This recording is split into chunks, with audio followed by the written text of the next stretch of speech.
मित्रों नमस्कार। भारत माता की जय, वंदे मातरम, जय श्री राम। मित्रों मैं दिलीप पांडे, स्वागत है आपका मेरे यूट्यूब चैनल में। मित्रों एक बहुत ही पुरानी फिल्म है और उस फिल्म का एक बहुत ही मशहूर गाना है, एक चतुर नार।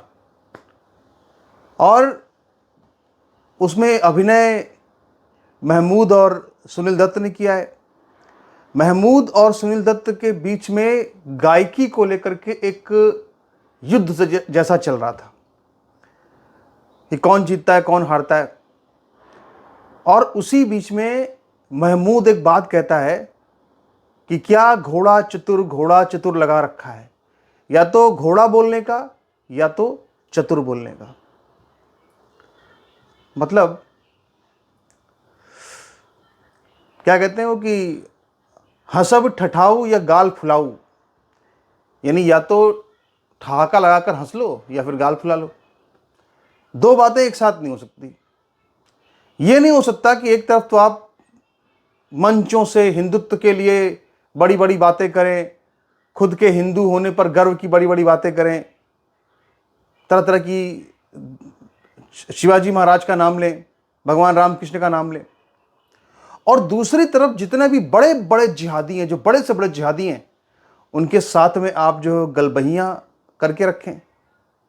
ये दोनों बातें एक साथ नहीं हो सकती। वैसे तो जो आरएसएस है, जो बीजेपी है, इनकी सरकारें जहां भी हैं, वो बहुत तरह के ऐसे काम कर रही हैं जो कभी गले से नहीं उतरते। इन्होंने जो कुछ भी इतनी मजबूती दी है जिहाद को, जिहादियों को, उसके लिए कभी इनको हिंदुस्तान का इतिहास माफ नहीं करेगा। लेकिन कुछ घटनाएं ऐसी होती हैं जो कि लोगों के दिल जिगर को चाक कर जाती हैं, जो कि लोगों को बहुत अंदर तक हिला देती हैं, अंदर तक दुखी करती हैं, अंदर तक कचोट देती हैं। एक ऐसी ही घटना अब घटी है और इसीलिए आज उस घटना का जिक्र करना बहुत ज़रूरी है। मित्रों सोशल मीडिया जो है वो एक ऐसा आजकल एक हथियार बन चुका है जो पता नहीं कब किस पर चल जाए और कहां से चले, कुछ पता नहीं चलता, कुछ पता नहीं चलता। बिल्कुल ठीक ऐसा ही हुआ है। मित्रों आपको याद होगा अभी जब कोरोना का पीरियड चल रहा था तो हमारे देश के अंदर किस तरह से काशी विश्वनाथ के अंदर एक सर्वे हुआ था। सब कुछ ठीक चल रहा था, सर्वे हो रहा था। अचानक उसमें हालांकि बहुत अच्छा हुआ, लेकिन शायद कुछ लोगों को अच्छा नहीं लगा, खासकर वो लोग जो सत्ता में बैठे हुए हैं। जब काशी विश्वनाथ के अंदर वजू खाने में शिवलिंग मिल गया तो शिवलिंग के मिलने के बाद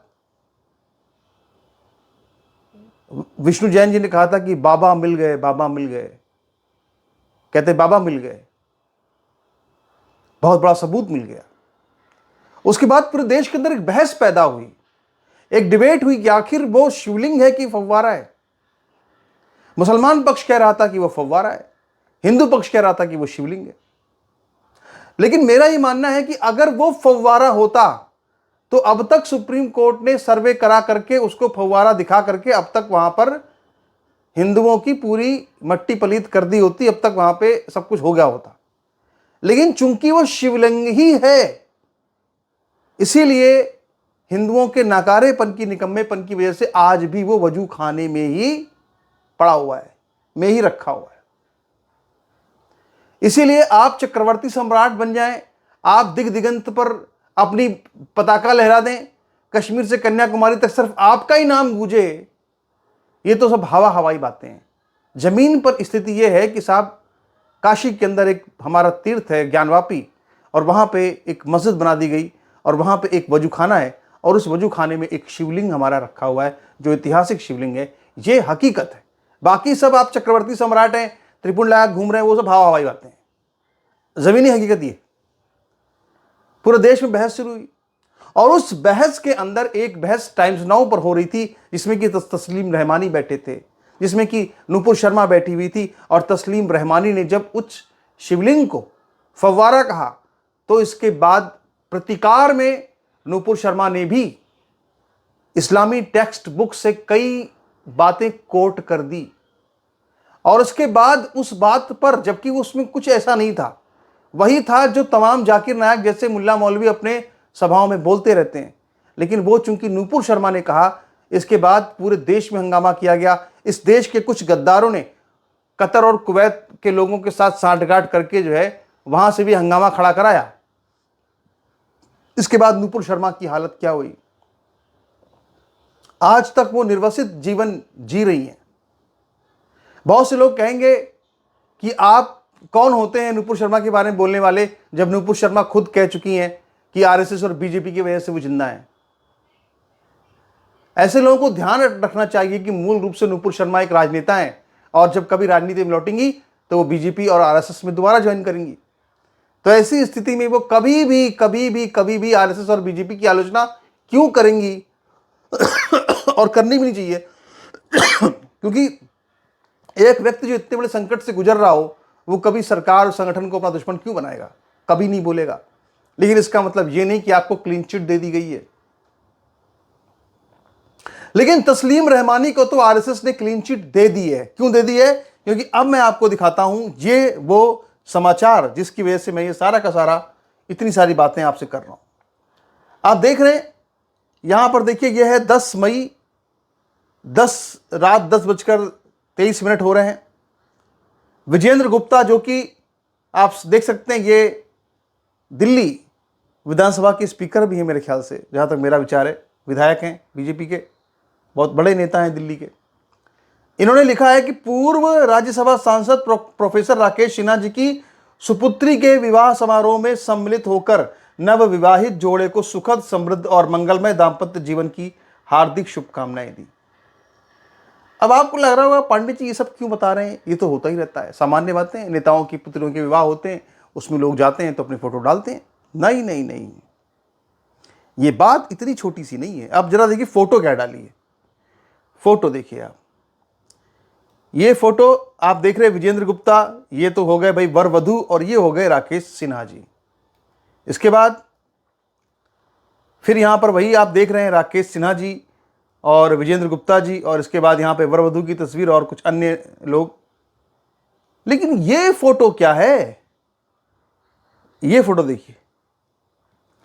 इस फोटो में विजेंद्र गुप्ता जी किसके साथ हैं? ये सुधीर चौधरी जी हैं, प्रख्यात न्यूज एंकर हैं, बहुत बड़े न्यूज एंकर हैं। ये जो है ये कौन है बीच में, आप देख रहे हैं? ये विजेंद्र गुप्ता जी हो गए, ये मनजिंदर सिंह सिरसा हैं, ये बीजेपी के बड़े नेता हैं। ये कौन बीच में खड़ा है, इनको देख रहे हैं आप? ये है तस्लीम, समझ रहे हैं आप? ये तस्लीम रहमानी हैं, वही जिन्होंने शिवलिंग को फव्वारा बताया था। और इन्हीं की वजह से आज हमारी एक हिंदू बेटी नूपुर शर्मा निर्वसित जीवन जीने को विवश है, जीने को मजबूर है।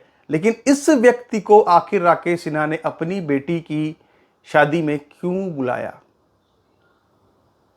क्यों बुलाया? टीवी चैनल पर बैठ करके आप ज्ञान देते हैं हिंदुत्व का, आप आरएसएस के विचारक हैं, और पीठ पीछे अपने निजी वैवाहिक समारोह में आप तस्लीम रहमानी को बुला रहे हैं। यानी आप तस्लीम रहमानी से टीवी न्यूज चैनल पे डिबेट तो करते थे, खूब तनातनी दिखाते थे, लेकिन अंदर अंदर में आप लोगों की दोस्ती और सांठगांठ हो चुकी है। वैवाहिक समारोह में एक दूसरे को बुलाया जा रहा है, निमंत्रण पत्र छापे जा रहे हैं। और सबसे बड़ी बात जो मैं आपसे बार बार इस मंच से लगातार कहता रहा हूं कि आरएसएस और मोदी ने अब मुसलमानों को स्वीकार कर लिया है। आरएसएस और मोदी ने अब मुगलों को स्वीकार कर लिया है। आरएसएस और मोदी ने अब जिहादियों को स्वीकार कर लिया है।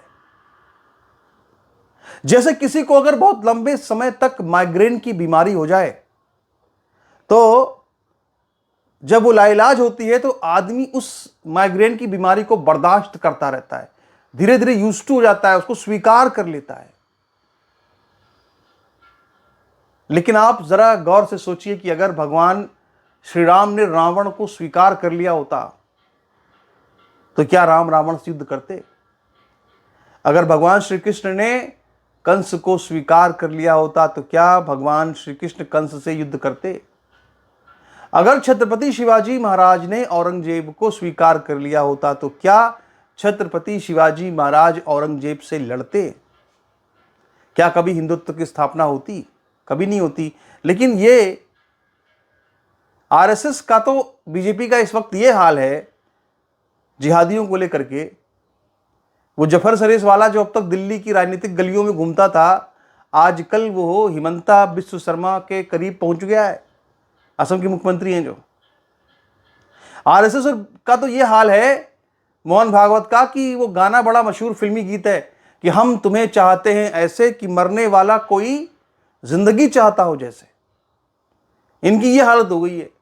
मोहन भागवत जी तो कहते हैं कि बिना इस्लाम के तो हिंदुत्व की और देश की कल्पना तक नहीं की जा सकती। तो आप समझ सकते हैं कि दरअसल संघ की सोच मुझे लगता है काफी हद तक बिल्कुल क्लियर है। संघ को लगता है कि देखो हमारी दुकान तब तक चल रही जब तक देश के अंदर मुसलमान कट्टरपंथी है, इसीलिए मुसलमान कट्टरपंथियों को पाल पोस करके उनको बड़ा करो। जितना वो बड़ा होंगे, जितनी उनकी ताकत बढ़ेगी, उतनी हमारा भी वजूद रहेगा, उतने ही हम भी मजबूत रहेंगे। मुझे लगता है कि शायद राष्ट्रीय स्वयं संघ अब यही रणनीति पर चल रहा है कि जब वो रहेंगे तो हम भी रहेंगे, जब वो नहीं रहेंगे तो हमारी दुकान तो बंद हो जाएगी, हम किसी काम की नहीं रहेंगे। पता नहीं, अगर वो ये सोचते हैं तो बहुत घटिया सोच रहे हैं, बहुत ही गलत सोच रहे हैं।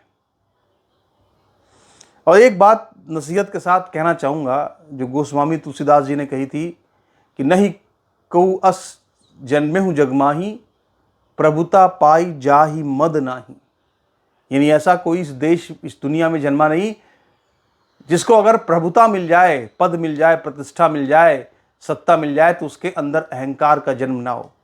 जैसे एक चादर का अगर एक कोना खींचते हैं तो बाकी चार कोने अपने आप आ जाते हैं, वैसे ही अगर किसी एक बुराई से कोई व्यक्ति ग्रसित होता है ना तो वो एक बुराई नहीं, साथ में चार और बुराई लेके आते हैं।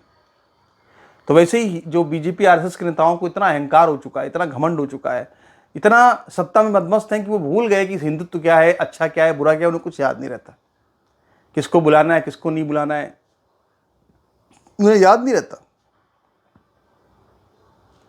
क्या कहें अब, ठीक है जो भी। अब हमसे ही तो ये होगा नहीं कि जो तुमको पसंद वही बात करेंगे। हम तो वही कहेंगे भाई जो सही है, किसी को बुरा लगे या किसी को भला लगे, हम इसमें कुछ नहीं कर सकते। खैर, आपके इस पर क्या विचार है, अपने विचार रखिएगा। आपसे आगे बात करेंगे। नमस्कार, धन्यवाद।